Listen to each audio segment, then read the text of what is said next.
Hello and welcome to another action-packed adventure time with Gamersledge podcast. No bombs, no tonight, just plain old straight from the YouTube's Google Hangouts, unfettered by technology other than the technology we're using.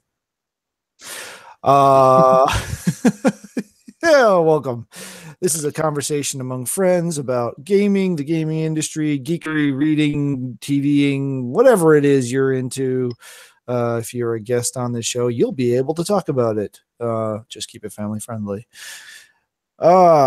We've been around a while. We've been a little irregular with our podcasting schedule since the holidays, but we're getting back on track here. Regular host Mark is out today. He'll be out for a couple of weeks, probably getting some medical stuff taken care of. So keep him in your thoughts and dedicate a live stream to him or some such. With me, I'm Matt. Hi, by the way, because you've never been here before. I'm one of the hosts of this show and general personality of the community. With me tonight is Mitchell. Hello. Who you've seen off and on the last few whiles. Last week before you returned to the big old university. Yep. Fun times. Semester 1 is under his belt. Semester 2 is about to start. And, hopefully you'll be able to participate in some podcasts, but obviously school stuff comes first. Yep. So, and that includes hanging out with, folks there too. So, so let's see. We got a fairly small show today. I say that every time I say that, I seem to end up going on for 3 hours, but Dave's not here tonight, so we might avoid that fate. We'll miss Dave though. We'll miss Dave. Dave is the heart of this group. I don't know what that makes any of the rest of us, or maybe he's the heart of the cards, Yugi. So let's see. We'll talk about what we've been up to, what we've been playing, what we've been watching. Unfortunately, with us, a lot of that list is going to be similar because we're currently in the same house. So then we'll go through some news. The discussion topic for the day is a little announcement that Nintendo teased this morning, which is Wednesday morning, and then later in the afternoon finally announced what it was. So we'll get to that. I do not have any listener emails as I don't have access to that account. So, and Mark didn't send me any today before he became indisposed. So, maybe we'll be able to scrounge something up between now and then, or we'll come up with our own stuff, or we'll just call it a day. And guaranteed, no closing with a bad pun. I can 100% guarantee you that is not how this podcast will end tonight. So, you behave. You behave down there in the hole. Kids. Which will be relevant to one of our topics we'll be talking about later tonight, whatever. Whenever you're listening to this, you could be listening to it at 2 a.m. Whenever, wherever. You could be watching us in the middle of the day. Who knows? It's the magic of the internets. So, anyway, Mr. Mitchell, what have you been up to since last we talked? Which I think you were on 2 weeks ago? Were you on last week? I don't remember. I don't remember either, but you just glipped a bit there. Little Max Headroom action there. All right. Continue. All right, what have you been up to? I've been playing a lot of Ys 8. Working to get that platinum. I was going to say, tell the fine people why. Because I'm trying to get the platinum trophy for that, and which requires you to do a second playthrough. Yeah, well, it doesn't require one, but in my case, you were inviting the pain of playing on Nightmare from the get-go, then yeah, Nightmare mode, New Game Plus is always fun. A lot better than normal Nightmare, I would imagine. But just for folks out there who don't know, Ys 8 is an action RPG, and one of the trophies required to complete the trophy set and get the platinum is you have to get the true ending, which is basically do all quests, collect all items type thing, while on Nightmare or higher. Because there is actually higher difficulty than Nightmare. Actually, I think it has to be on Nightmare. There's no higher. I looked at it's or higher. Oh, okay. Okay, cool. And then I've also been playing Monster Hunter Stories on my 3DS, which has been pretty good so far. I'm liking it. Pretty How good far game along are overall, you, but you think? how far am I? Yeah. Um, if I had to make a guess, I'd probably guess 2/3 through the So game. is there a story to this? Is it Yeah, there is a story. Um, and it's pretty good so far. It's sort of simplistic, but it's working. So, um, so yeah, if you had to compare this game to something else, what would you compare it to or contrast it to? it's like somewhere in between like Yokai Watch and Pokemon in terms of like how I think of it, like gameplay wise, because it's a 2v2 combat system, which and then you're playing sort of like a rock paper scissors in the combat between speed, power, and technical attacks. Power beats tech, beats speed, speed beats power. Um, so you have to try and guess which one your opponent is going to use. Meanwhile, the AI on your critter is sometimes not very intelligent and does stupid things. So are you playing the hunter in this scenario or are you playing the monsters? Then yeah, you play the hunter, and then your critter has its own like AI that helps it decide which attacks it's going to use, I guess. But eventually, if you fill up a gauge, you hop on top of your critter and you ride it into combat, and which gives your critter some health and sort of like a stat boost. And then if you keep winning the rock paper scissor matches, you get to unlock a super strong attack that you can do as sort of like a combo attack with them. So that generally deals a lot of damage. So So when you say it's 2v2, the two on your side are the hunter and one of your critters, and the yeah, two well, on it's the not other side. always 2v2, but that tends to be the most common. It's either 2v1, 2v2, or 2v3. Okay. But there's always two on your side. Are there other hunters you're fighting, or is it generally just monsters? There are some subquests where you're fighting hunters. And there's been two occasions where the story pits you against another hunter. Um, I won't say for what reasons or why, because spoilers, but Right. you do run into hunters in the story that you will have to, well, riders that you have to go up against.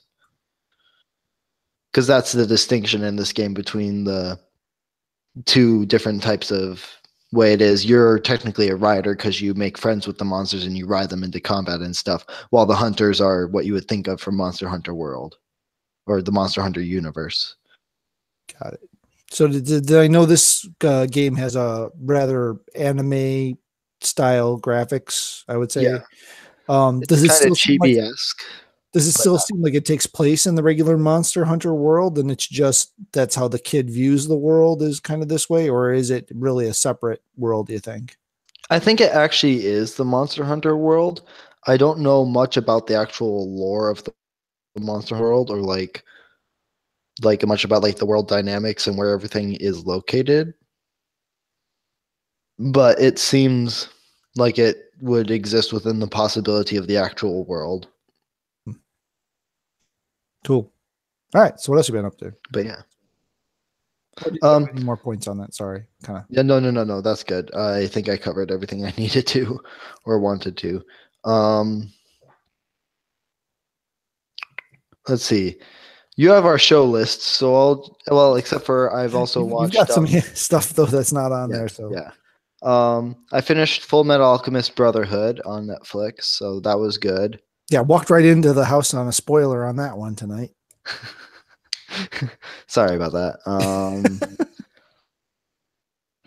And then uh, let's see, have I watched anything else since last time that I didn't want you have, except for Ruby. Ruby's the one thing that I watch that you don't. So I've been keeping up on that. There's one more episode left before this end of the season. That's the last episode for the season. Is the one for next week, I think. Yeah. And then for mobile games, I've still been playing Fire Emblem, Heroes, and FFRK a bit. And some Pokemon Go here and there, not too much because I've mostly just been chilling here, but yeah.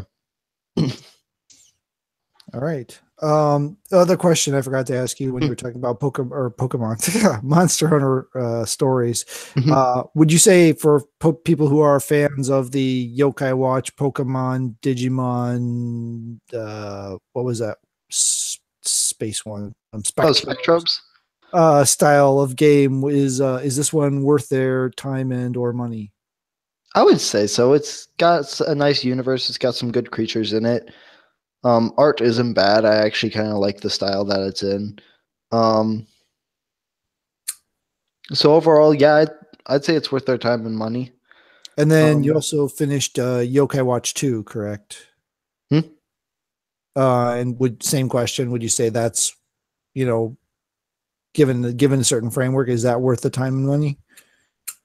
Yeez? Is that what you said? You kind of clipped out on what game you were talking about. Oh, no, I was talking about, we should answer that for Yeez also, but I was Yokai Watch 2, you also finished. Oh, right, yeah. I'd say so. It's a little bit, the story's a little bit more vague than the last one, which doesn't give it much room, but overall the gameplay mechanics are fine. But I'd say if you like the first one, then you'll probably like this one. It's got a little bit more difficulty to it, I think. It's a little bit harder than the last one. But overall, it's pretty good. All right. And then Ease 8, I'm sure, since you're working for the Platinum, your recommendation for I'd say time and money and all that good stuff. All right. So, you been reading anything this last week? No, but I did pick up the second book in the Magnus Chase series. Right. Which is by Rick Riordan of Percy Jackson fame. Yep. Or infamy, depending on your persuasion for that. Yeah, I never did read the first book of that, so I've got a lot of reading to catch up on, and I'm trying to figure out where to work it into my life. Yeah. So I guess let's move on to me. I have been playing this game for what seems like a year. It hasn't been. It's been basically 6 months. Horizon Zero Dawn, plus the Frozen Wilds, is done. I have completed it. Yay!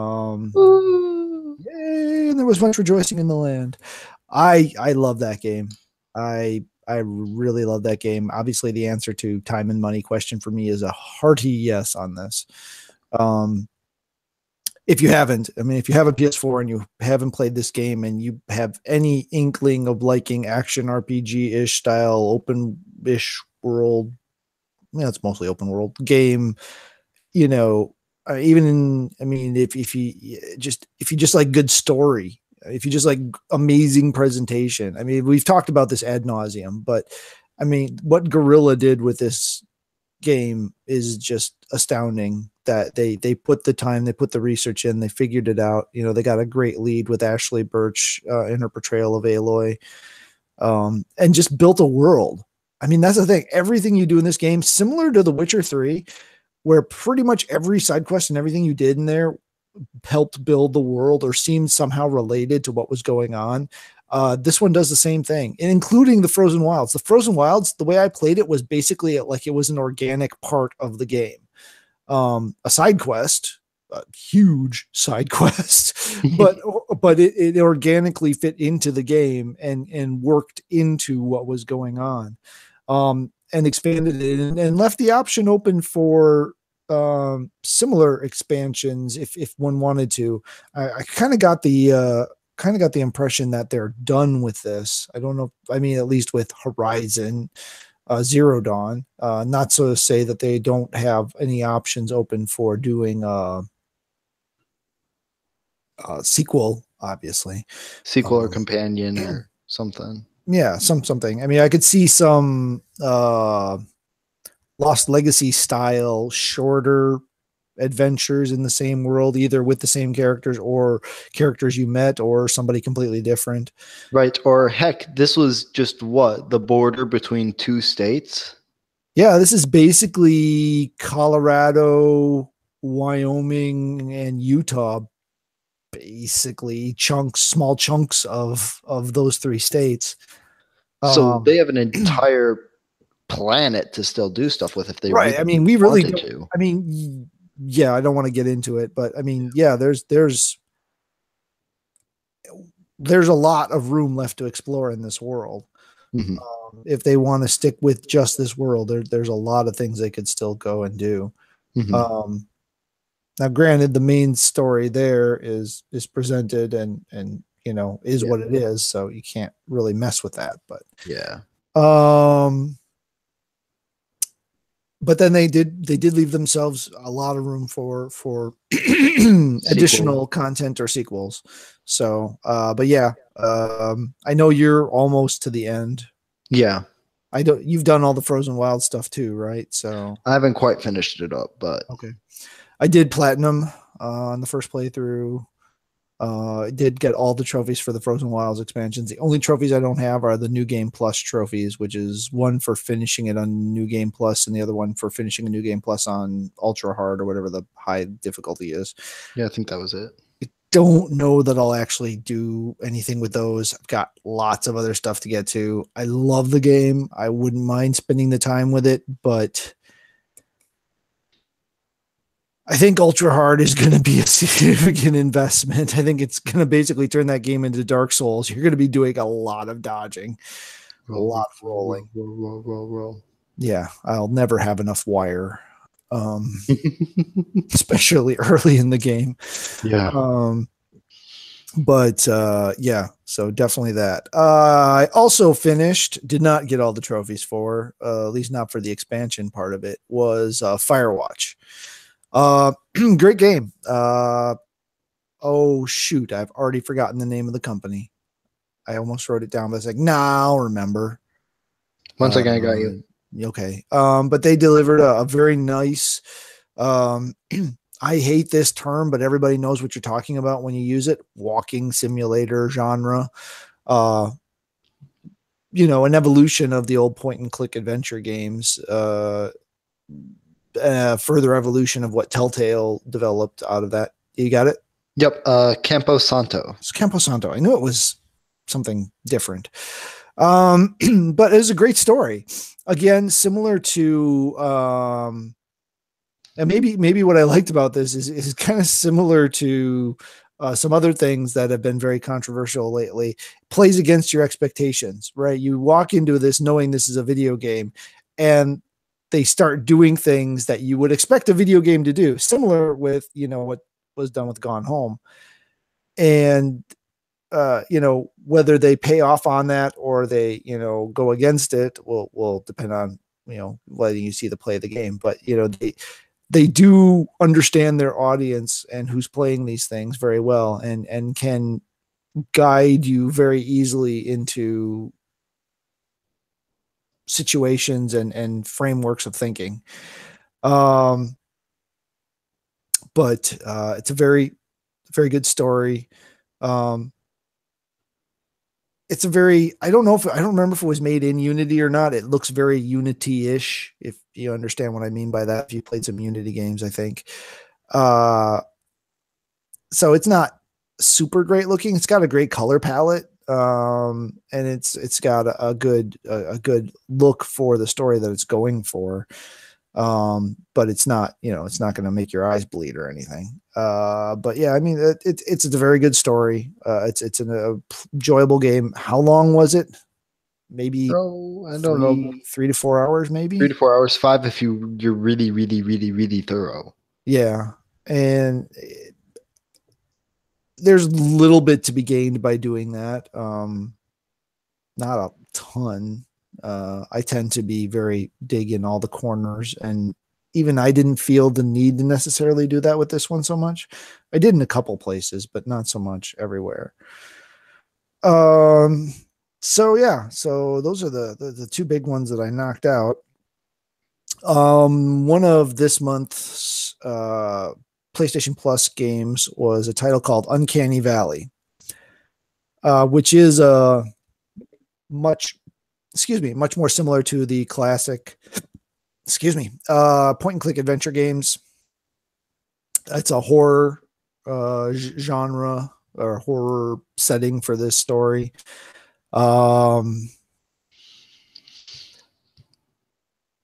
I would say yes for on time and money for Firewatch if you like that type of game. If you don't like that type of game, if you played Gone Home and you hated every single second of it, you're not going to like this. Then you're not going to like Firewatch. So, if you like it, it's worth the time and money. I picked it up on sale, so I felt it was even more worth the time and money. So, keep an eye out for that. And note, it was Unity. You had that correct. It looked very Unity, so I kind of figured it was. Uncanny Valley. So, a couple of things. This isn't a spoiler because it tells you right before you start playing the game. This demands multiple playthroughs if you want to see even a percentage of the content.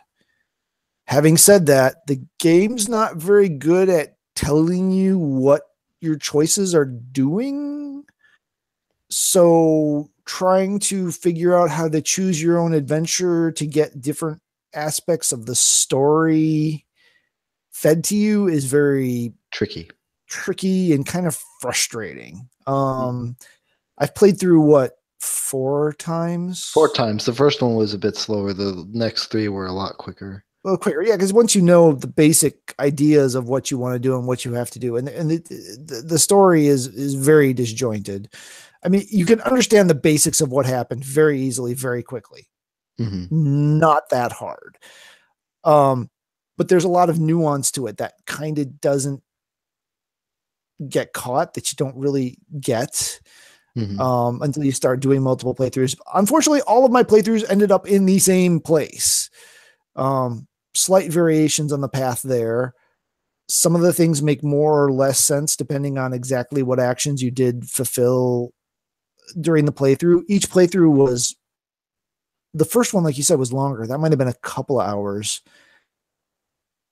The subsequent were sub-hour, weren't they? Yeah, the subsequent ones, like the next one was probably, they were shorter each time you did it, I think. Right, because you just get more efficient at knowing where you want to go and what you want to do, but you still end up with items that you don't know what to do with. You end up in the same quest trees because you can't really clearly quite figure out what triggered A versus B. Yeah. So maybe Dave, who is the master of the old point and click adventure games, would figure it out and could explain it to me why I'm an idiot and don't know what I'm doing. But I put in a good amount of time with that style of game, and it's even for me, it's a bit perplexing, which I know I don't spend much time with those kinds of games, but as far as it worth time and money, since it's free right now, sure, give it a go. If that's even anything remotely you're into, it is old. You can't really, it's not a console style graphics, right? It would be like the old King's Quest first couple King's Quest, first couple Space Quest type graphics. Very indie side scrolling 120 something bit. Well, yeah, not even. I mean, it's like, yeah, it's not pixel art per se. I mean, it is, but it isn't.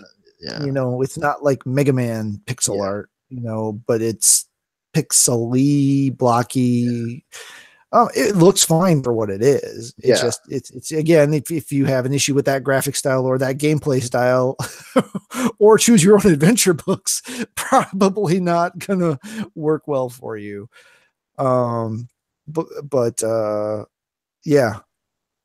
I don't know if I will pick it back up again. I honestly don't. There's so many other things I've got to do.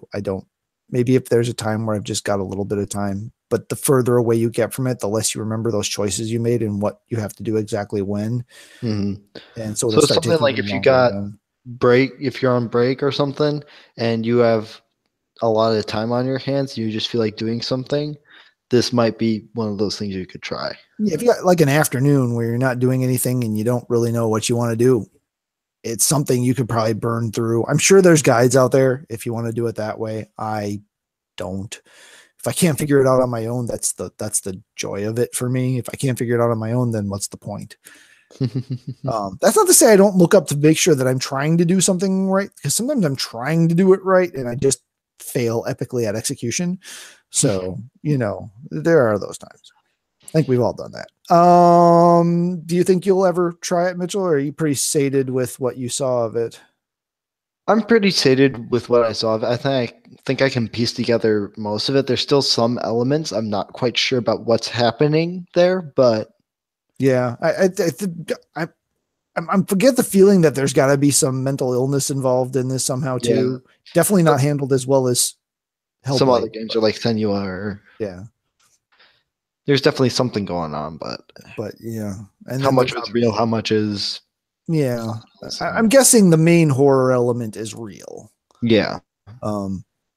It's not a story we haven't seen before. Well, at least if you're if you've been in this kind of geeky sci-fi genre for very long, it's not an unfamiliar story. All right. So then the last thing I've been playing is I picked back up, I think I mentioned this before, but I picked back up God of War 3 on the PlayStation 3. I think I don't remember if I shared this before, but I got God of War 3. I got talked into picking up God of War 3. And because I'm me, I had to play God of War 1 and 2 before I did 3, which I hadn't done before. So I got the 1 and 2 combo pack, played through them, and was tired of the God of War mechanics. So moved on to something else instead of playing 3 and never went back to it. And now he has no idea what he's doing. Yeah. That is a very dated, unforgiving system. Yeah, it's a very dated system. I mean, I think the first time I encountered a system like this was Devil May Cry, I believe. Devil May Cry 2 didn't catch me. It kind of fell into that hole, didn't like it. Devil May Cry 3, by that time, I couldn't do it anymore. I was not willing to put in the time. Devil May Cry 3 was way harder than Devil May Cry, I personally believe. And God of War 3 is that similar fixed camera, monsters, flash mobbing you, and interrupts are a big deal. And sorry, what was that? I was just saying you're always getting rushed by something, either be it boss or a mob wave. Yeah, and that's God of War 3 feels a lot like kind of like a boss rush game, because you're either fighting a boss or you're fighting not endless, but significant waves of enemies. And it'll be, oh, here's a weak one. Oh, here's a bunch more weak ones. Oh, here's some weak ones with a stronger one. Hey, here's 2 really strong ones. Hey, here's 3 strong ones with a bunch of the weak ones who can all attack you and interrupt you no matter what you're doing. Oh yeah, and by the way, here's this one tiny health crate, and now go fight a boss. Yeah, exactly. And then there's still some puzzling. It took me a while to get back into the mindset of how puzzles in that kind of a game work. I think the first game I played in that style was either the Prince of Persia was probably like the new one. The PS3 one was probably the first game of that style that I played. Yeah, that style was pretty much, or Devil May Cry, the old one. Not DMC. DMC was a different style. It had the camera you could move. Yeah, exactly. That genre was pretty much deaded out by the time you got to that type of games. So yeah, that was one of the last games in that kind of a style. Mm-hmm. But the fast Resident Evil. That's what Devil May Cry was kind of branded as Resident Evil, but fast. Yeah. And compared to Resident Evil, it was at the time. But yeah, I don't know. I'm guessing I'm about halfway ish. Died a lot, and I'm on the normal setting. So what? 49 times to be exact. 49 times in just over 7 hours. Yes, so about 7 times an hour. Yes. I seem to remember the other Gods of Wars were only like 7 or 8 hours long. So I don't know if this one's longer, or I'm just being badder at it, or I'm just remembering wrong. It's hard to say with me. So that's really it. Haven't really been doing anything on the mobile front that way. So game wise, that's pretty much it. Haven't picked up anything on handheld since finishing Metroid. So yeah, so let's move on to shows. You've got your Agents of Shield. Think this story arc is about to tie up. Think so. I don't know where they're going to go after this. Yeah, if you've been watching, they've kind of really boxed themselves in really well right now. So we'll probably get some sort of Deus Ex solution. But we'll see. One thing Agents of Shield has done pretty well in the last couple seasons. Well, yeah, but definitely the last couple seasons, and maybe even earlier than that, is they don't dwell on a single story element for too long. They keep it popping along pretty quick. So enjoying that. We finished Runaways season 1 on Hulu. That has been renewed for a second season, so we will be seeing more of that. Very, very strong interpretation of the Runaways story. There's one element of it that I still don't know that I'm in love with, that differs.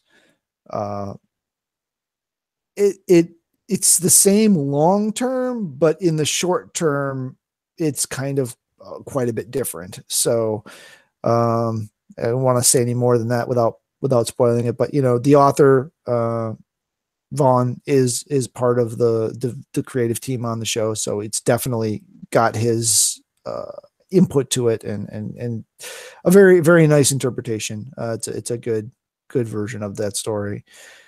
Do you enjoy it, Mitchell? Yeah, I like it. I will have to preface though, I haven't read the comic, or know the story, so overall I like it. It's pretty good. It's got a nice plot going, I think. I'll be interested to see where they take it from here. Yeah. And to say that, it's not like I'm saying it's bad. It's no. just one of those things that's different, that makes some of it just feel different than the original storyline. Right. So, it's not wrong. It's not bad. It's just one of those different things. Right. But I enjoyed the interpretation. Right. So, we also finished The Gifted season 1. I did not think I was going to like this show going into it. I had no reason to think that this was going to be anything that I'm going to be sitting here watching it going, why am I wasting my time watching? I looked forward to that show every gosh dang week it was on. It's a pretty well, it's solid. It's solid. It's a good take on the X-Men universe. It brings up things. The thing I appreciate especially about the show is I am not an X-Men expert. I know a good amount about X-Men, but there are so many freaking X-Men characters out there. And this show has original characters in it to boot. But I just kind of shut my brain off. I don't think about it, right? I just kind of separate it from all the other things, separate from the movies, separate from the comics. I don't really think about it that hard. And there were a couple of twists that if I had been thinking about it, I probably would have caught coming. But since I wasn't, it just, I can't believe they did that, so one of my other kids was just laughing his butt off at me when I basically did that to one of the reveals. But yeah, it's just a fun show. I mean, it does suffer, I guess, if you want to say, from Mark's criticism of the Marvel stuff of, everything's horrible and I would not want to live in this world because everything's terrible. I wouldn't say that is this world, but you are following a group of characters where a series of unfortunate events, if you want to borrow from another thing, does occur to them because, well, this is a story. And if you didn't have conflict, then it would be really, really, really boring. Yeah. But yeah, I think it's well done. I like all the actors. The son is my least favorite. And I don't know if it's just the character or his actor. I've never really been able to nail it down to which. But he's the weakest actor of the bunch, I think. Probably. The show's not afraid to kill characters. Nope. Show's not afraid to take its own take on the X-Men universe and mutants in general. Mm-hmm. I don't know where this falls with the Disney purchase of 21st Century Fox properties. Yeah, I kind of want to hope they'll keep it going because yeah, but that's the weird thing too. It's like the TV channel versus the properties because they can't own the TV channel because they already own one, but they can't own the property. Yeah, it's very weird. It's all that legal carp and stuff. But I think it was announced that there was a season renewed. 2, They right? said at the end they Said said at they the were end going to be they'll continued. back. So it was a nice show. If you can, I don't know, is the entire season on Hulu? Because that was on Fox. I don't know. Right? I think it might be. I don't know. I have a feeling like the whole season's on Hulu. So if you wanted to go pick it up, you could. Is it on Hulu or was it on the other one? Well, it wouldn't be on Netflix yet. Okay. Yeah, true. The season isn't over, so yeah. Well, it is over. It just ended, so it wouldn't be on there yet. So it might be on Hulu. Might be on there by next season. Yeah. So, but yeah, it's a really solid show. I enjoyed it. It's not going to set the world on fire, but it was a well done, good, fun show. I thought fun in the sense of enjoyable, not like everything's happy and fun time. Yeah, no, this isn't a feel good show most of the time. No, you're watching. It's not depressing either. It's not depressing either. It walks a good line. Nice little mix there. It's yeah. It's like that little tiny can thing that you put on your steaks that has like the seasoning in it. It's a little mix. It's very well. I think it's very well structured and edited. And overall, yeah, just a good job done. I'm sorry I keep talking about this, but I'm just surprised as heck that I like this show. We watched The Good Doctor still. It's another that's enjoyable.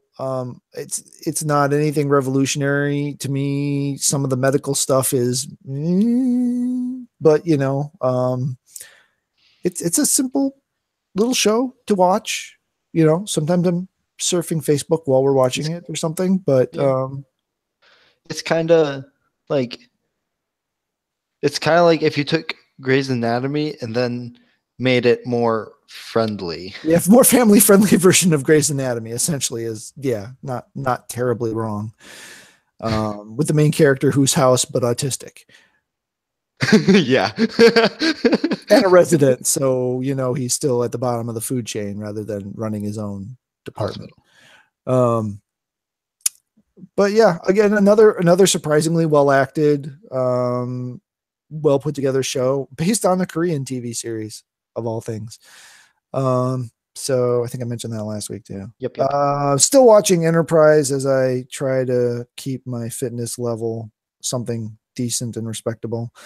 Watched Logan again for Mitchell. It was the first time having seen that. That is a really solid film. I really liked Logan.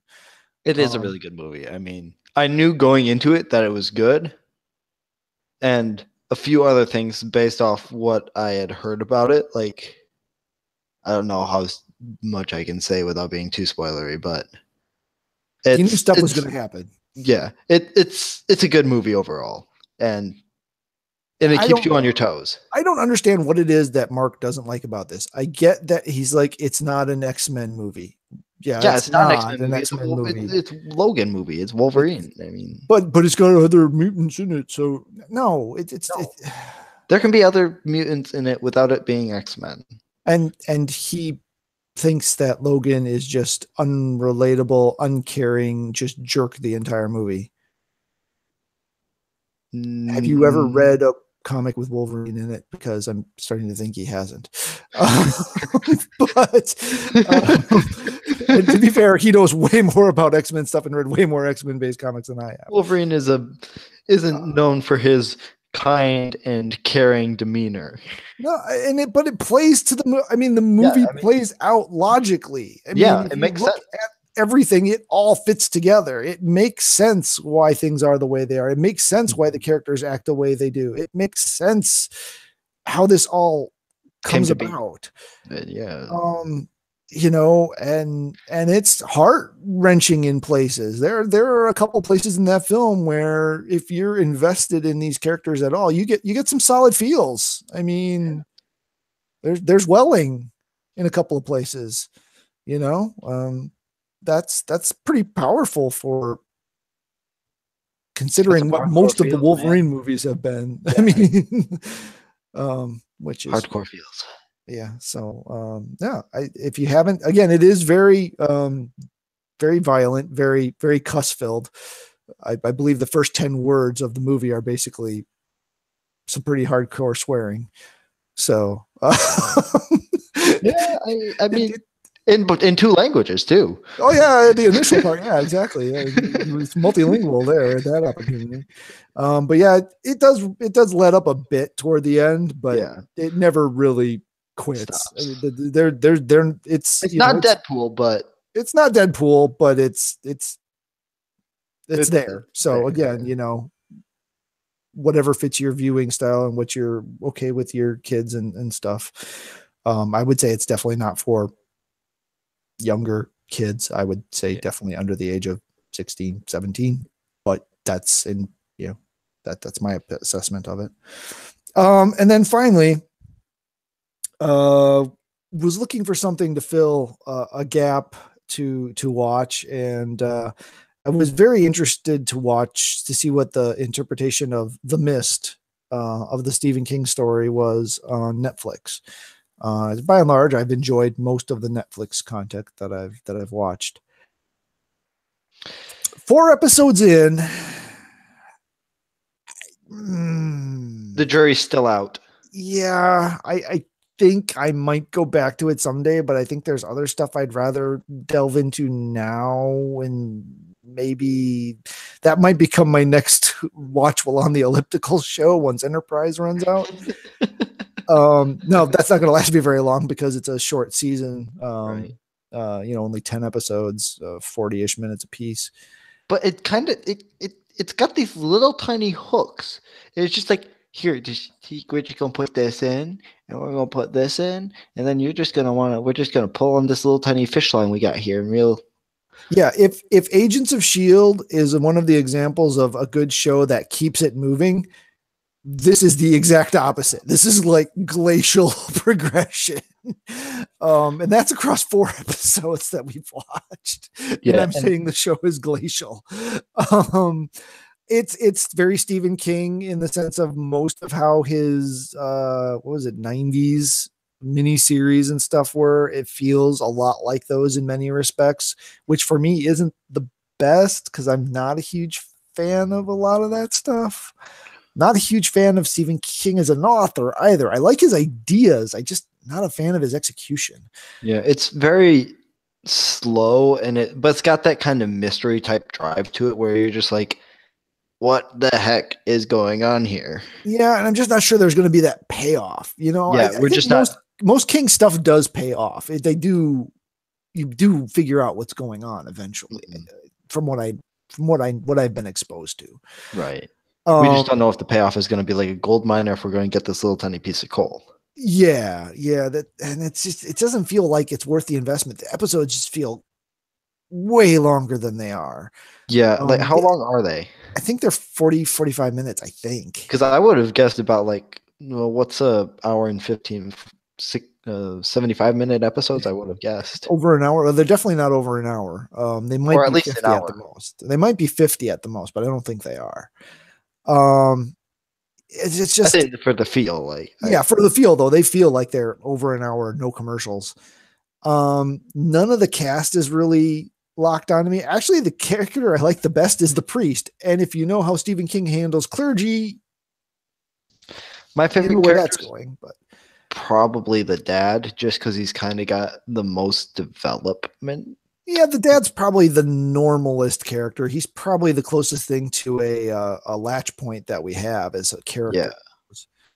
The mom or the daughter could be depending on, yeah, who you your are, situation. what you relate to Yeah. more. Um, there's just some plots that are really, Dumb. yeah. It doesn't. it doesn't fit, right? And Yeah. I mean, maybe that's all just part of what's supposed to be the mystery. I don't know, but it just doesn't feel right. Right. Well, right? It's like I Like, think about going and stopping this and go watching it, and I go, eh. Or if yeah. I think if there was a new episode of The Gifted, I would be like, Oh, come done. on, let's You do know, we're done. Bye. this. Or the toys that made us, or any number of shows that this does not have. Yeah. So yeah. Yeah. Let's see. I think that was the end of my list for Miss. That was the last thing that I had written down that we'd watched. I did a better job this week of writing stuff down as we went. Trying to Right. get better about that because it gets really hard to remember when all of a sudden you're on the spot on Wednesday. Yeah. Oh, well, that for the tutoring, that was two of us. That took us a good 40 odd minutes to do. Yeah, but that's because we generally don't actually talk about the things that we do. We generally get either overridden. Yeah. But that's we don't have a lot of additional Yeah. content to go in the show, so it felt good to talk about some To do of these about things. this, And, yeah. and I guess if we go down that list, worth your time. I would always say if you have any interest in the type of show, again, that's the caveat. If you have any interest in these types of show, Agents of S.H.I.E.L.D. has been excellent since season 2, at least the back half of season 1, really. I enjoyed the first half of season 1, but I know a lot of people didn't. But since then, it's really been an excellent show. Either like right before the Inhuman stuff or like that's when it really started to pick up was with the Inhuman stuff. Yeah, once it hit that's when it's like that was only one season because the pace they go at it, it's like blazing. It's like someone put the Flash on speed. Yeah. Runaways was very good. The Gifted, I enjoyed greatly. The Good Doctor, very good. Mm-hmm. The Mist, your mileage may vary. If you're into horror mystery with drawn out concepts. If you like Stephen King stuff, give it a go. You might enjoy it. I did not watch the movie that came out a few years ago, so I can't say how it compares to that. Enterprise is still the worst Star Trek show I've ever seen, and I don't like Voyager, so that's hard for me to say because I really like Scott Bakula. That probably edges it out for my personal enjoyment that Scott Bakula's in it, but actually Trip is my favorite character in the show. I've not seen him in anything else, so I mean I think he may have done a bit character here and there that I've just not recognized, but season 4 is actually pretty good. Relatively speaking, if season 1 had started out this well and they did grown from there, it would have been a great show. But we got to look back at season 1 of Next Generation too, because season 1 of Next Generation, you go back and watch now, is really hard to watch because if you've watched any of the later stuff, you know what's coming and you know how much better it gets. Next Generation. Which captain? Picard. Enterprise D. NCC 1701 D. The Galaxy class starship. Separate the social section. Make it show number 1. But yeah, so Enterprise, unless you're just doing it to fill a hole, which is what I'm doing, is the only Star Trek show I've not watched. So filling the hole. I quit halfway through season 1 and never looked back. And then Logan is excellent again. So I can't really add anything to it from what we said already. So disagree with any of those assessments or? No, overall it seems very good. Caveat, I have only seen these last 2 episodes of The Good Doctor, but overall it seems good so far from what I've seen. True. All right, so let's get on. Should we do the news stream first or should we do our big item first? Let's do the big item first. Yeah, because news is. And then we can do news. We're gonna skim through that pretty quick, I think, because we haven't had a lot of newsworthy stuff. I'm sure there's some stuff we'll have missed because we just don't get everything added to the list, but right. We'll get what we've done. So earlier today, again, we're recording on Wednesday, the 17th of January. Nintendo put out an announcement that they were going to announce a thing. We're going to tell you a thing. Didn't say when, other than today. Didn't say give you any idea what or when to expect this thing. And then I think it hit about 4 or 5 o'clock Central. They announced Nintendo Labo. I believe that's how you pronounce it. Devin actually heard it said. Yeah. Labo. So what is Nintendo Labo? That's a great question, and I'm still trying to figure that out. But it is a add-on, I guess, for the Switch. So this is a Nintendo Switch-based product. Mm-hmm. It's a combination of things they're calling toy cons. Besides, it's a Joy-Con, Toy-Con. There's some connection here.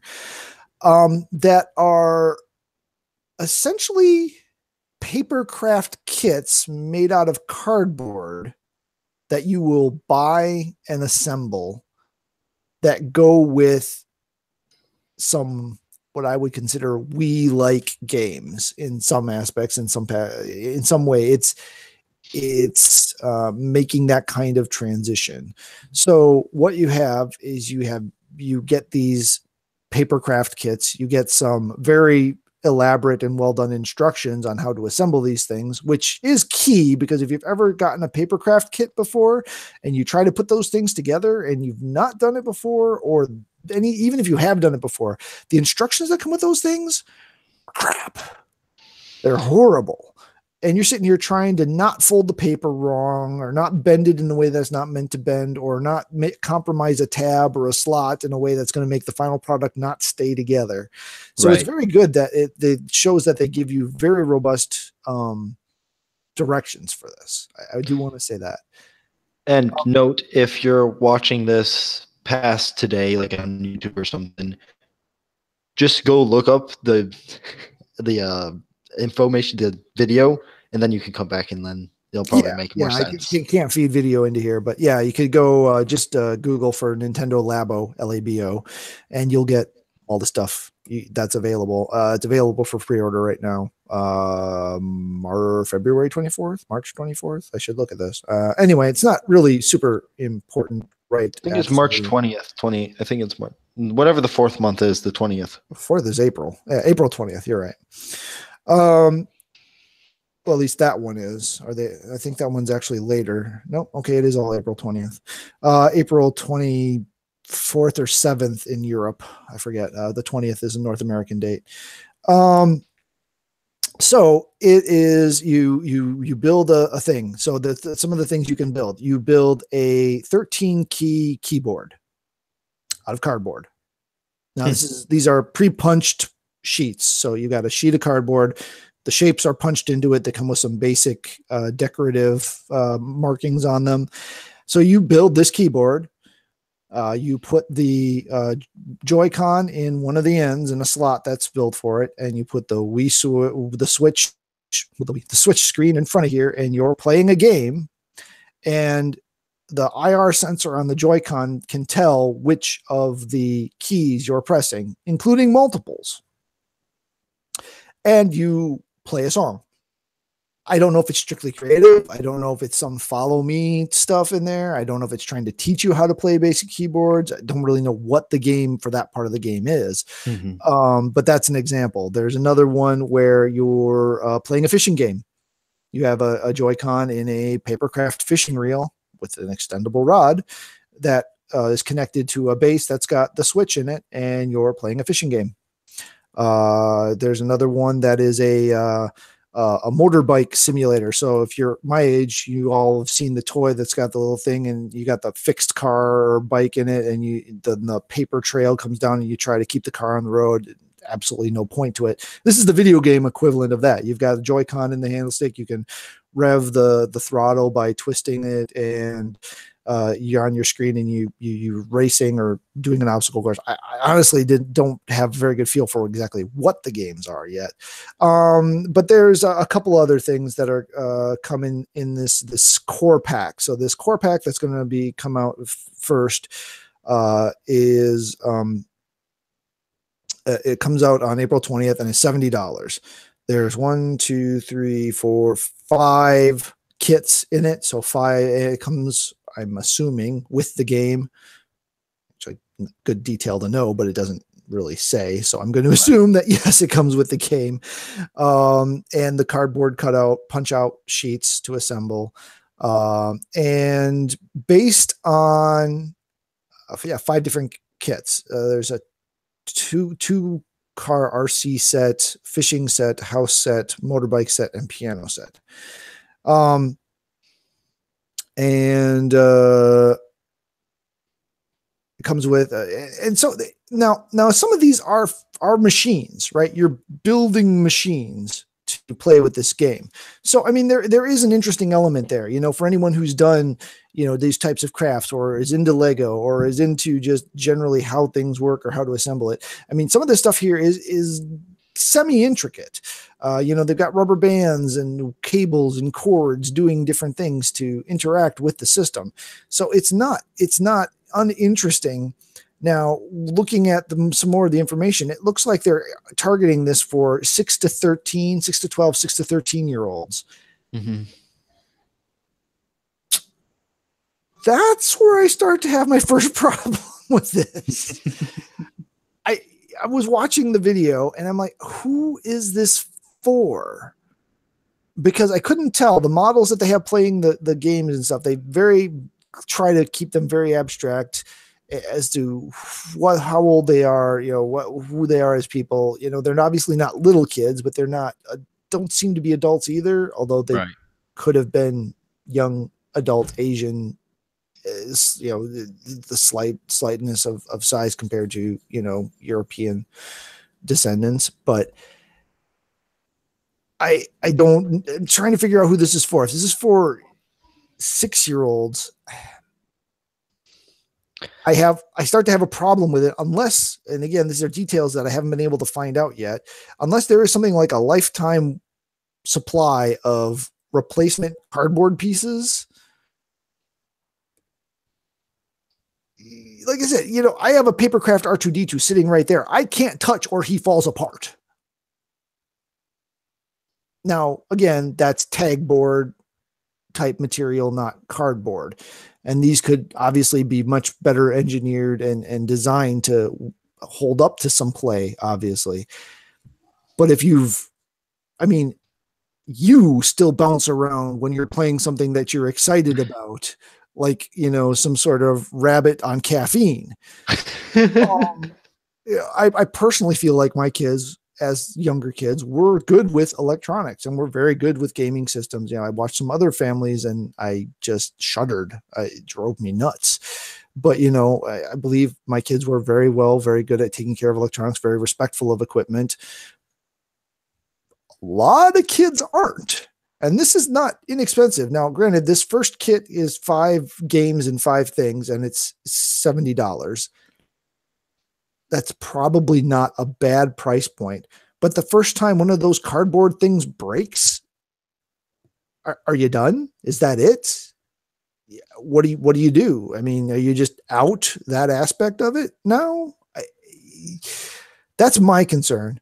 And then there's the robot kit, which comes later, which is basically a backpack with gloves and straps that connect to your arms and feet and a headset. Now, the headset, I haven't been able to figure out if you're supposed to put the switch in the headset and that you're sort of fake VRing it, because it doesn't block off any other light or anything. You just have this headset on, which has the Joy-Cons up here. But then there's like a place where it looks like maybe that's where you put the switch, or maybe you leave the switch further away or something. I couldn't really tell. But basically you're playing it looked like I want to call it a cheap Transformers game.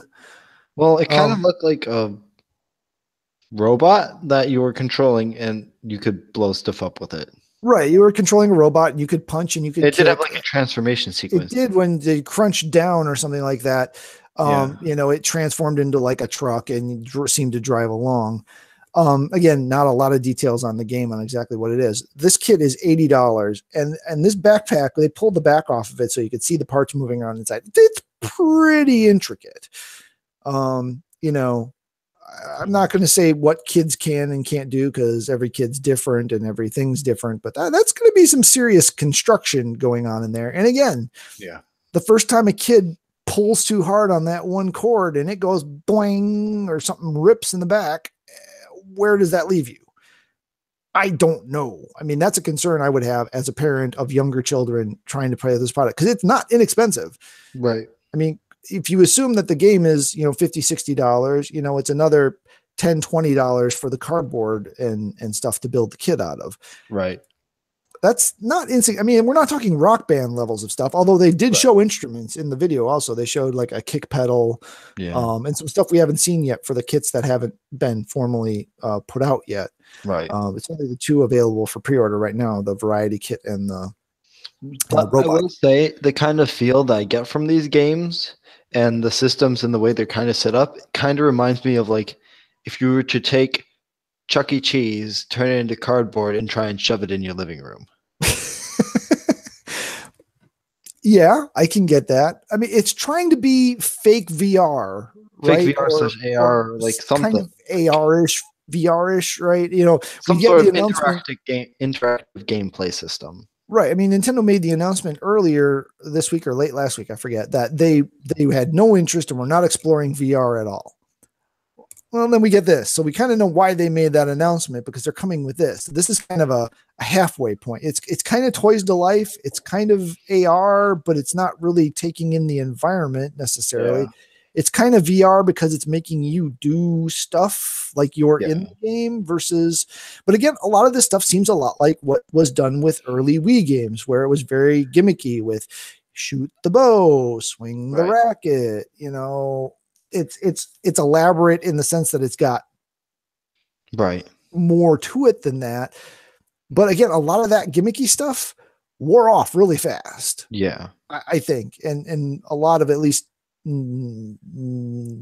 They're looking to make a price point probably. They're right. I get that, but at the same time, it's a quick cash cow. It's too expensive for cardboard, but it's cheaper than the cheapest VR option. So yeah, I don't know. Personally, I'm not very sold on this as presented so far. Now we may get more things. We may get testimonials. You might be able to try it somewhere and find out that this is, just the most amazing thing ever. Maybe the cardboard is some super space age cardboard that's resilient to sticky peanut butter and jelly hands and, sheer forces of a 6-year-old going like this when they lose at the race on the motorbike thing and the handles don't break off. I don't know. But I know there are some people that are very excited at the option of it. And I mean, conceptually, it's a very neat idea. You build the toy and then you get to play with it, right? I mean, it's very Lego. It's very, some sort of like rugged model, right? So I get that in, teaching kids to build things. Now, how many of these things are going to get, the kids are going to get it and they're going to be like, oh, I can't do it, you do it for me. And some parents going to put it together for them. I mean, that kind of defeats half the purpose right there. Then at the same time, do I want my 6-year-old potentially bending that piece of cardboard the wrong way and it's compromising the integrity of the piece and then the whole thing just falls apart or never works right?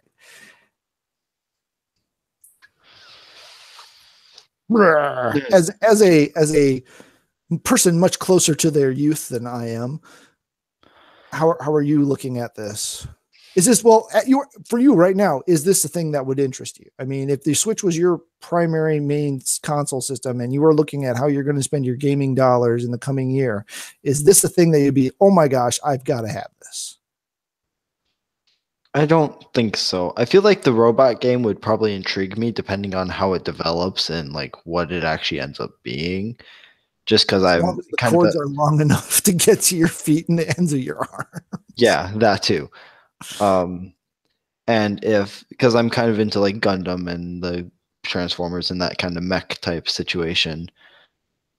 So, but overall, I don't know if I would. Just because, as you said, it's cardboard. So like if it gets like you have flooding or anything and that gets caught in it, what happens then? As you said before, like, is there a replacement system for this? And as you mentioned before, when we were talking about it a bit earlier, if you have a game that already uses one of the kits and they release a game that uses the same kit, but maybe you didn't get that earlier kit. Are they just gonna have side kits that you can buy? Or are they just gonna have like side games you can buy, or how the system is gonna eventually develop? Right. Yeah. Are we going to see more games that are compilations of games that use the existing things and new? Are they going to release them more in a download mentality where you're going to have downloadable games that use these things and that's how they'll distribute it? If you didn't, so if I didn't get the robot suit with robot game number 1 and robot game number 2 comes out, will it come with a option to come with or without the cardboard, if depending on whether I need it? How often are they going to refresh the cardboard sets? Oh, you got robot game number 1, you want robot game number 2. Well, robot game number 2 uses the Hooper Blooper system, so you can't use robot game number 1 suit with it, so you got to buy an whole new robot suit. Will robot suit number 1 last long enough to get to robot game suit game number 2?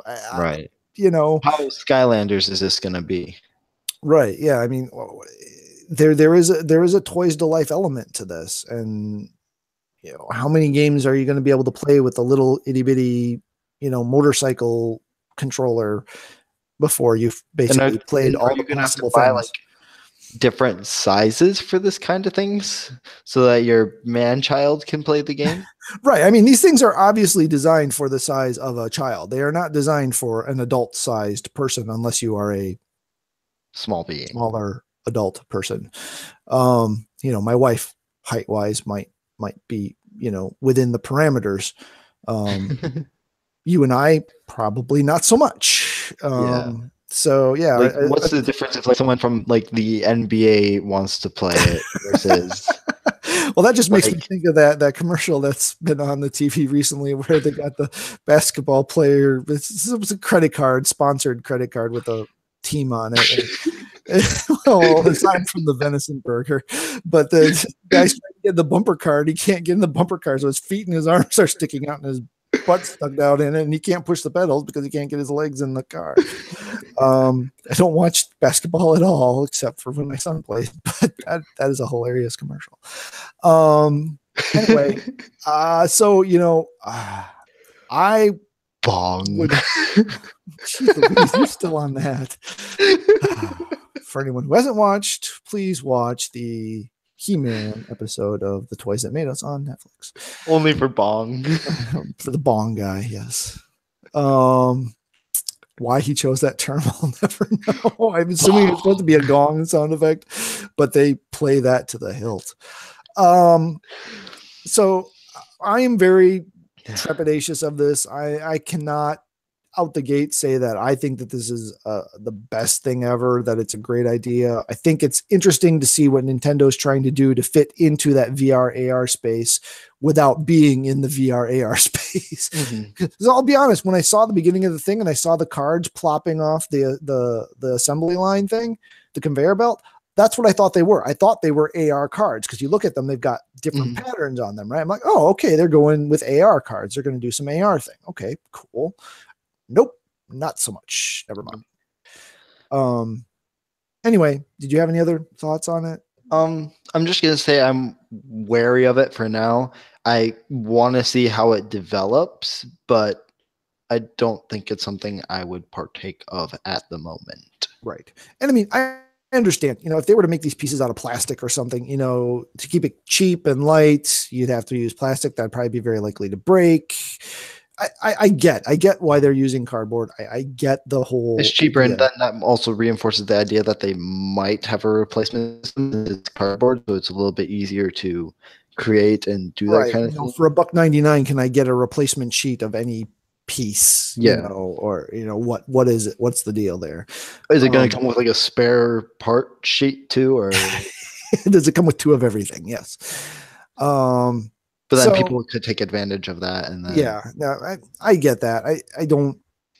I there's challenges to it, right? And that's unfortunately what I see are the challenges. The challenges that I see are not enough to overcome or to be overcome by any excitement of the concept that I have.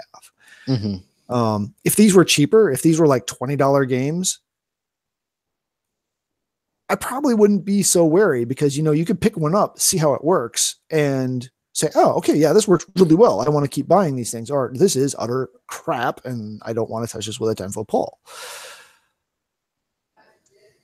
Having the initial investment being $70 or $80 to decide if you like this thing or not is pretty hefty for this concept, I think. Yeah. But then again, I waited till the end of the year to buy all my games from 2017 on sale. So, all right. So, got some news that we can go through here. I'll try and hop on and take a look at it. So well, let's see. I'm gonna just kind of pull from some different stuff here. The women of SNK are getting their own fighting game. I don't think we covered this last week. So there's going to be a new SNK fighter featuring only the female characters from their brands. It's called SNK Heroines. Yeah, so it's there is a like a mega Kamehameha edition collectors stuff with all kinds of swag and stuff, but there are a lot of female characters from the SNK brands, and so bringing them all together into one game, you do have a pretty impressive roster, and it's pretty interesting to see them do that with this property. So not to mention SNK fighting games are generally pretty good. I suck at them, but they're generally pretty good. I mean, I've only played a mobile version of King of Fighters, but the roster seems impressive, and I mean, they've got a lot going. So yeah. So if you've never played Dark Souls, I haven't, and you have any interest in it, I don't, you're in luck, because Dark Souls is getting remastered for every freaking thing, which everyone kind of assumed because they were shutting down the servers that something must be coming up. And lo and behold, it is. Switch, PS4, Xbox, everything is getting it.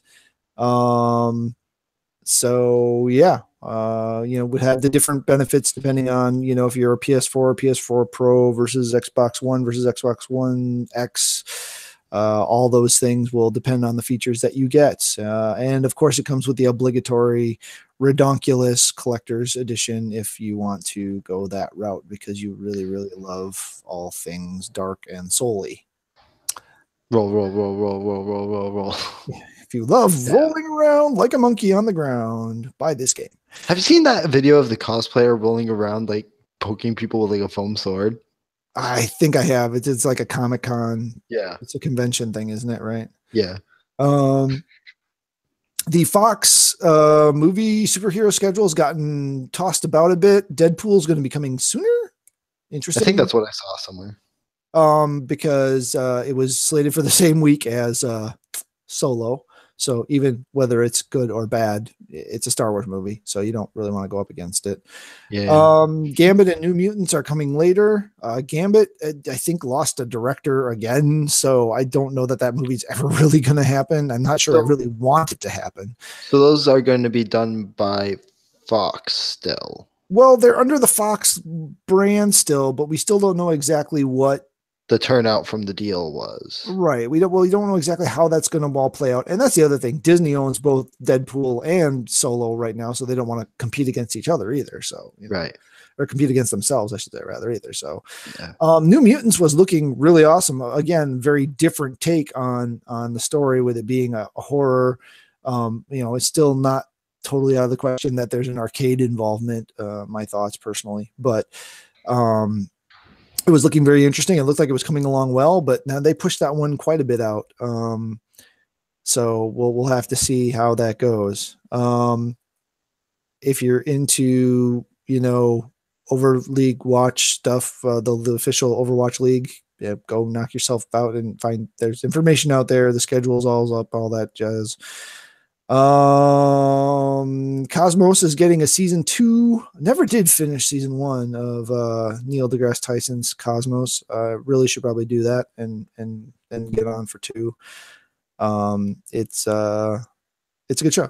It is. What I watched of it is a very good show. Then we had the article on the 15th of January that Nintendo has confirmed that they have no plans for VR or AR or any of that stuff. And then they turn around on the 17th and do their here's our not AR VR solution. There's totally brain stopping here. Guardians of the Galaxy has a director, James Wood. That's his name, I think. Wood, something Wood. James Wood, is that right? Anyway, he said that there's a movie coming and it's probably going to be in 2020. So I guess we'll see if that actually is a thing or not at some point. Can we all agree now that we can the ecosystem can handle more than one battle royale game? Specifically speaking of PUBG versus Fortnite. They're different experiences and different platforms, and innovation and competition is what drives these types of things. So it's all good. That having said that, Fortnite is eating all of Epic's other properties. So there are other MOBA hero shooter thing. Paladins is getting eaten by it, and many of their other efforts are getting slow rolled as they push all of their effort into making Fortnite stay as popular as it's become and keep it moving, not only in the battle royale but in all of its other modes as well. Gwent players are apparently not happy with the game's latest update. I'll be honest, I haven't read anything more than that. Mark's comment was Gwent, the different card game that is no longer different.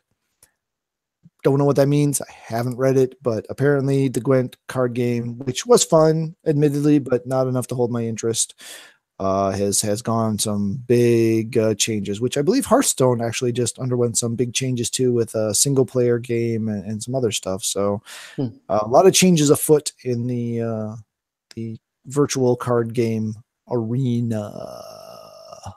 I think it'd be cool to see like an actual TCG version of it.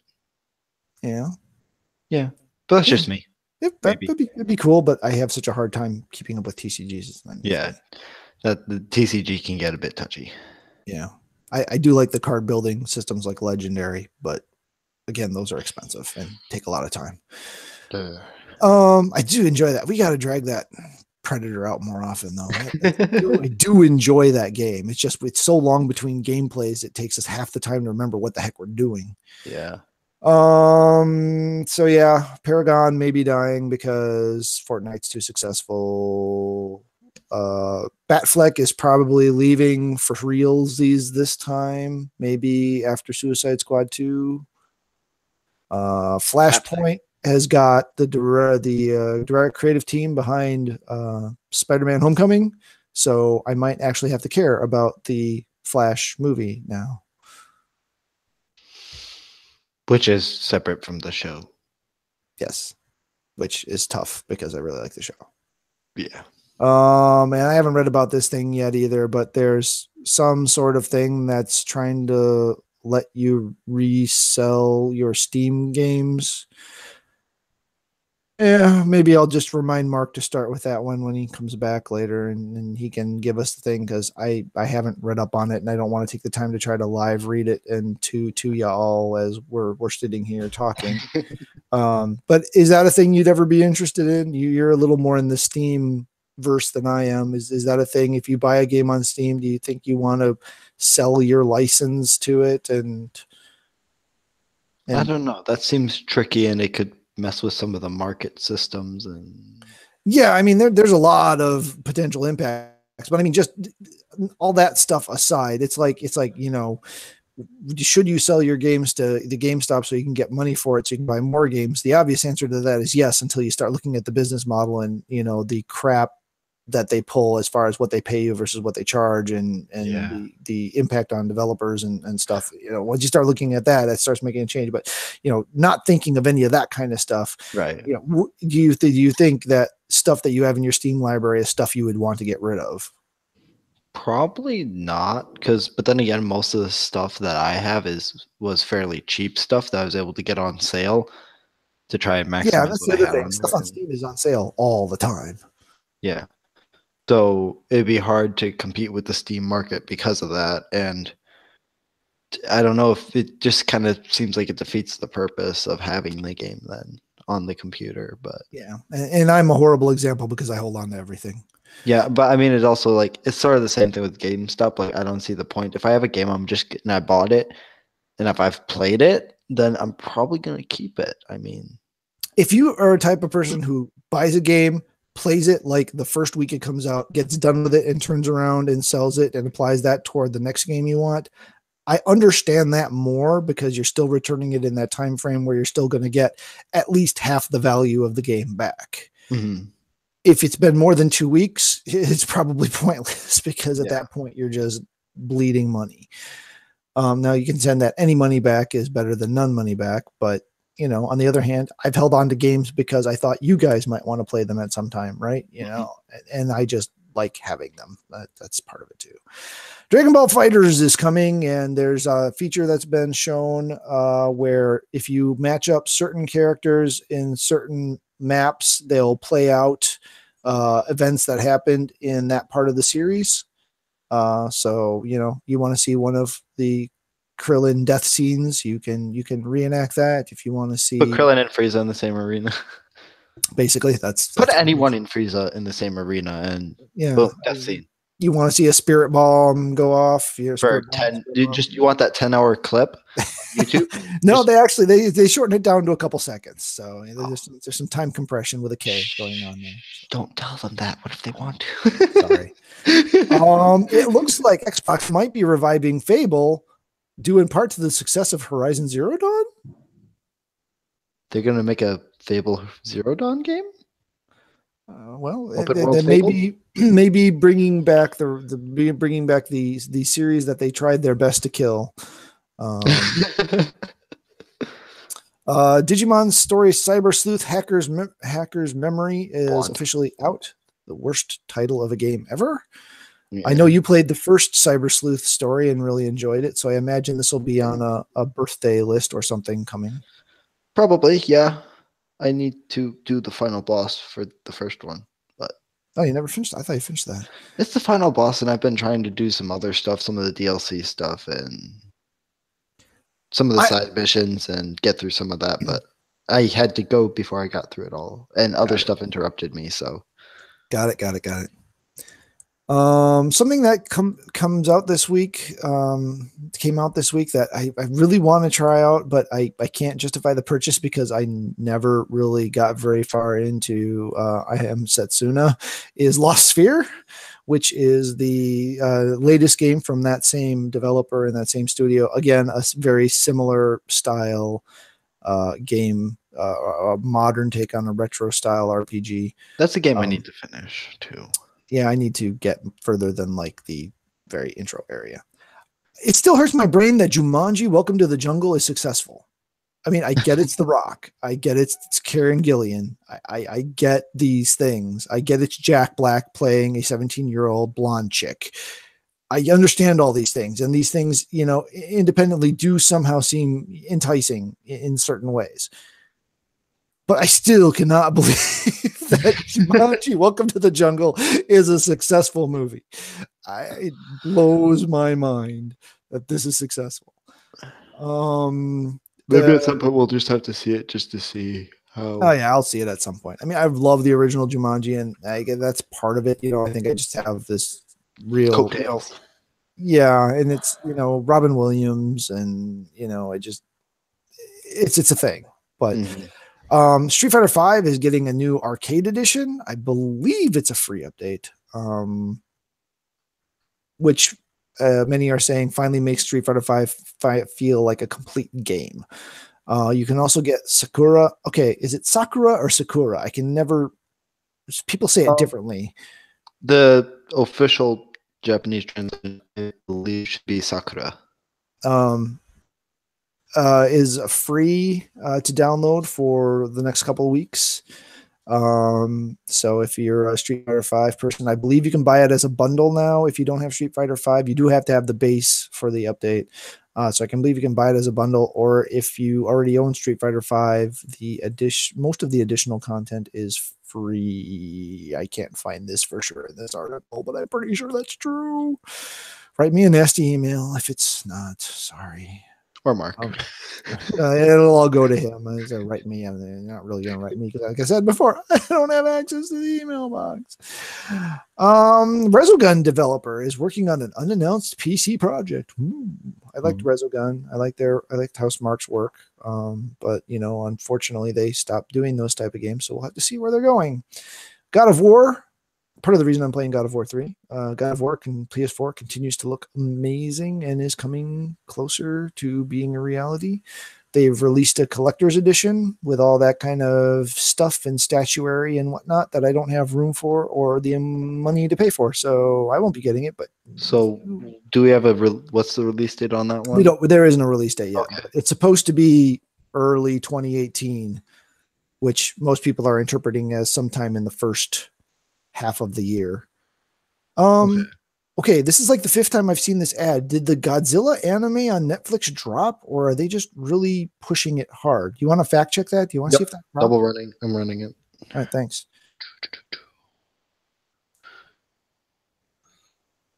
Let's see. I think not drip, drop. Drip drop, drip drop. There's reportedly a Lego Incredibles game in development, probably to tie in with the release of Incredibles 2, which I'm very leery of. One of the shows we will be checking out here before you take off, at least some of, is Electric Dreams, which is on Amazon. It is interpretations of stories by Philip K. Dick, who is probably best known for writing Do Androids Dream of Electric Sheep, which is the basis for the movie Blade Runner. Very loosely, thematically, the basis for the movie Blade Runner. The events of the movie and the book are quite different, but thematically they're similar. He does write a lot about simulacra, the different, how can you separate reality from reality, or unreality from reality? When does unreality become so real that it becomes reality? Kind of stuff. A lot of that kind of elements. A lot of cyber stuff. So that'll definitely be an interesting to check out. I know Dave's watched a few of the episodes and he likes it quite a bit. Did you find anything? Yep, it dropped today. That looks very good. It's anime Godzilla set way far in the future. Godzilla rules over a planet primarily of monsters and a small human resistance. That's about all I know. I want to check that out then. No, I do too. I didn't realize that was dropping so soon. So yeah, that's good. I missed. Monster Hunter World will have a day 1 patch that is required for online play. Surprise, surprise. Also does a lot of stuff. That Monster Hunter Stories kind of makes me want to get it, even though I know it's nothing. It's going to be nothing like it. It makes me enjoy the world, which makes me kind of want to dive into the other game in this series. And I know we have 3, but the controls for that are clunky. And this is PS4, which is a system I'm more familiar with. So it kind of makes me want to dig into it, but there's like that conflict thing in there. But also the previously Japan only Japan. Wow. The previously Japan only. Okay, wow, that was like all the wrong things in one go. Wow, shots fired. That was bad. Dang. We're gonna get this now. Strike. Community strike. Oh man, work hard to earn those, man.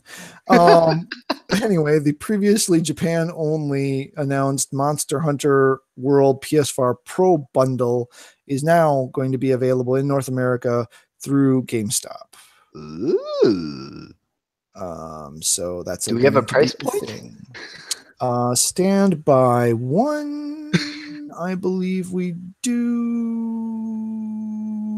Please don't play a video. I just want the text version. Monster Hunter's World price. PS4 Pro.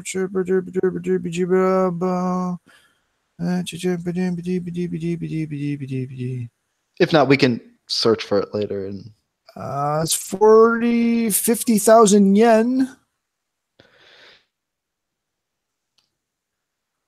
I got this. How much did you say? Uh, Basically 50,000 yen, Okay. which I think translates to $500 ish. 450 maybe, which I think is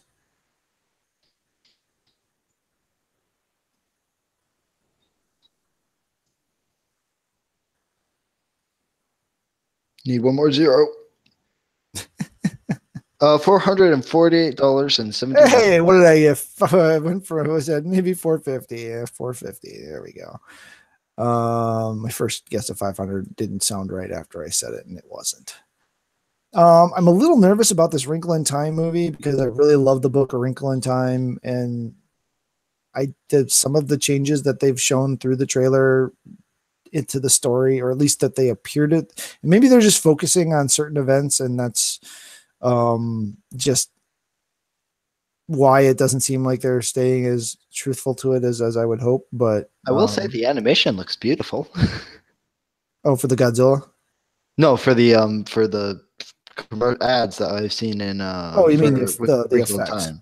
because it's Yeah, live the action. CG and the Yeah, effects and it's well, I live mean, action. it's Just like to be clear, it's live I mean, action. like So. there's 3D animation models in Yeah, there. no, there is, but when you say animation, most people Right, think right. That makes sense. Yeah. yeah. So I missed the first episode of Black Lightning because I thought it was out tomorrow and it was out yesterday. So I'll be catching that later to see what that is up with that series. It's not a character I'm very familiar with. So Do you know if it's going to be on any streaming service or not? Or it's CW, so it'll be on Netflix after the season is done.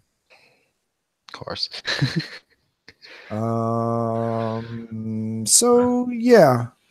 I think that's pretty much it. I think that's, We're at good 10:30, and for the two of us, that's not bad. it's Hour and not a bad. half. It's not bad. It's not bad. I haven't read any of this week's comics yet. Actually, a couple weeks behind, so I don't really have any update on that at the moment. So, let's just check Facebook quick here and see if anything's popped up whilst we've been yapping. This is a bit delayed, but Smite dropped Cerberus as a new god, as a guardian.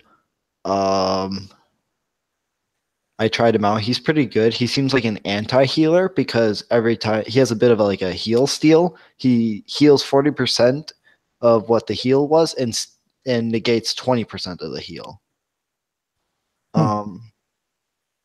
He's got some decent crowd control. Not too much. He seems a bit more bruiser build than a full defense build. But and then they're also revamping the Conquest map, which is the 3-lane map, which is the standard, mode for that type of game. But yeah, that's all I can think of in terms of that. Since I'm the only one who really does that kind of thing in our group.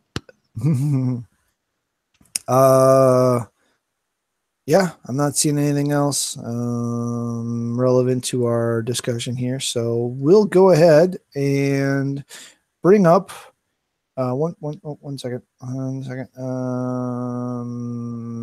Nope, never mind. So go ahead, and do you have any final thoughts for the fine folks out there?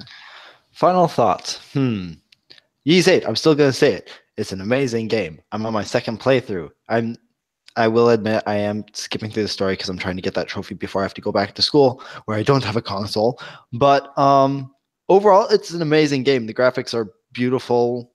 They're not like Horizon Zero Dawn beautiful because it's not designed to be a realistic world. But it's very anime-esque.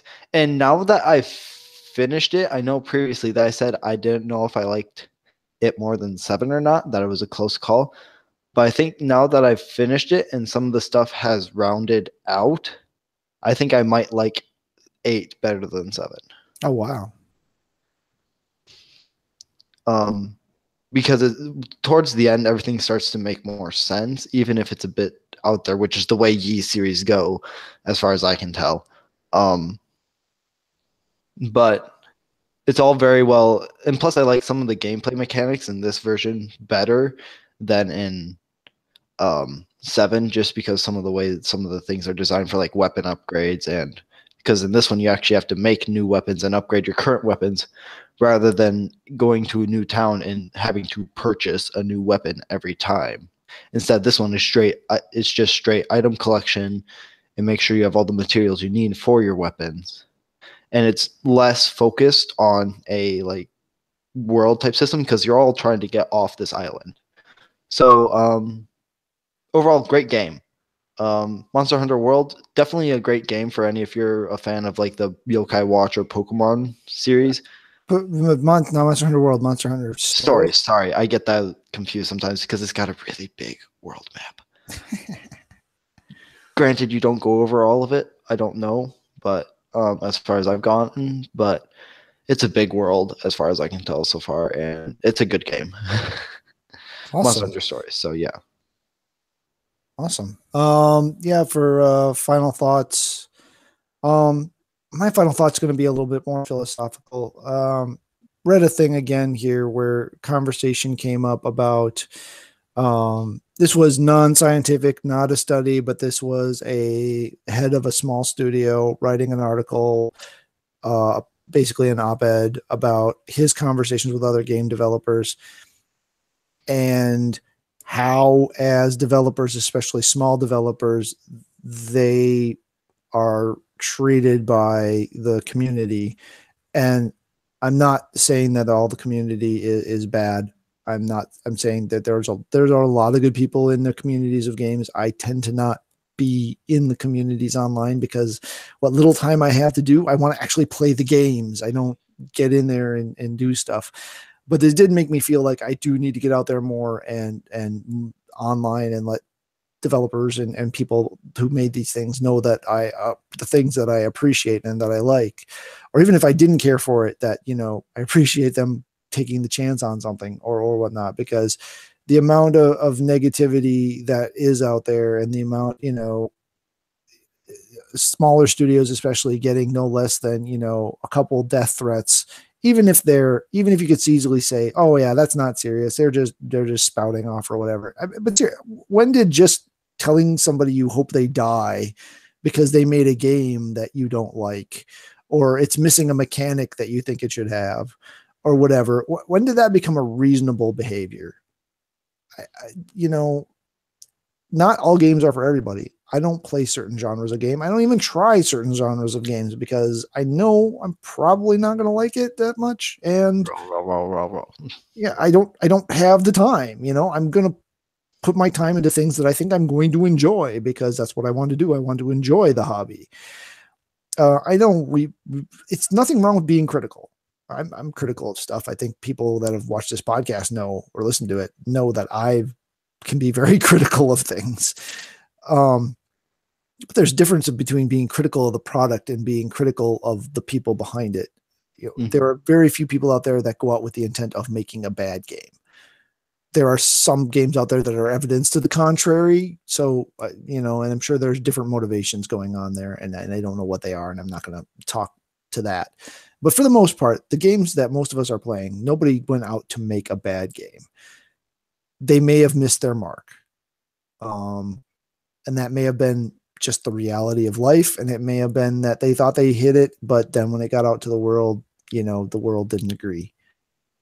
It's hard to say, but offering a critique is fine. Offering ideas is fine. Threatening somebody's family or themselves or their studio or anything like that, even if it's just, oh, I'm mad and I'm just going to say weird stuff, is just not reasonable. Just don't do it.